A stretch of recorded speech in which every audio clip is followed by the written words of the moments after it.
استني قبل ما تشتري المنتج ده، ممكن يكون سبب ان وزنك ثابت او بيزيد وانت فاكره نفسك بتفطري صح.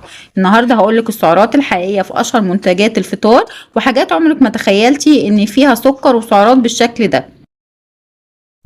نبدأ بأشهر فطار في البيوت، الكورن فليكس. طبق كورن فليكس عادي حوالي 30 جرام، فيه تقريبا 110 سعر حراري. المشكلة مش هنا، المشكلة في اللبن والسكر اللي بنزوده. يعني معاهم كوباية لبن كامل الدسم حوالي 150 سعرة حرارية، ومعلقة سكر أو عسل من 40 ل 60 سعرة.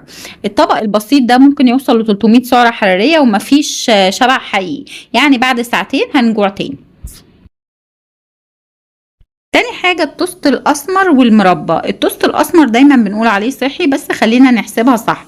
شريحة توست أسمر حوالي 70 سعرة حرارية، ومعلقة المربى حوالي 50 سعرة حرارية.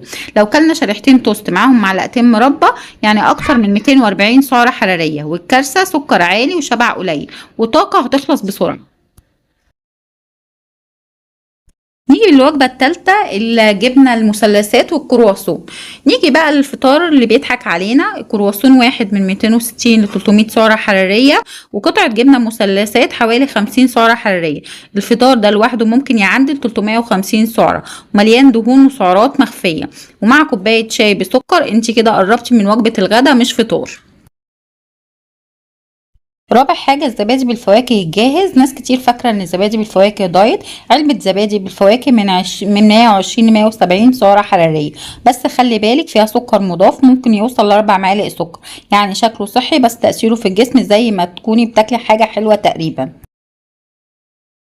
طيب نعمل مقارنة سريعة. بيضتين مسلوقين حوالي 140 سعرة حرارية، معاهم طبق خضار أقل من 50 سعرة حرارية، ومعاهم نص رغيف بلدي حوالي 120 سعرة حرارية. فطار بيشبع وسعراته أقل ومفهوش سكر مخفي. يعني المشكلة مش في الأكل، المشكلة في الاختيار الصح. قبل ما تشتري اي حاجة للفطار اقري واحسبي وفكري. مش كل حاجة مكتوب عليها صحي تبقى صحي، ومش كل فطار سريع يبقى مناسب. السعرات الحقيقية هي اللي بتفرق. لو حابة تعرفي اختيارات فطار تشبعك وتخليكي تخسي من غير حرمان، اكتبيلي في الكومنتات وقولي اكتر فطار بتاكليه كل يوم. واستنوا الفيديوهات الجاية. سلام.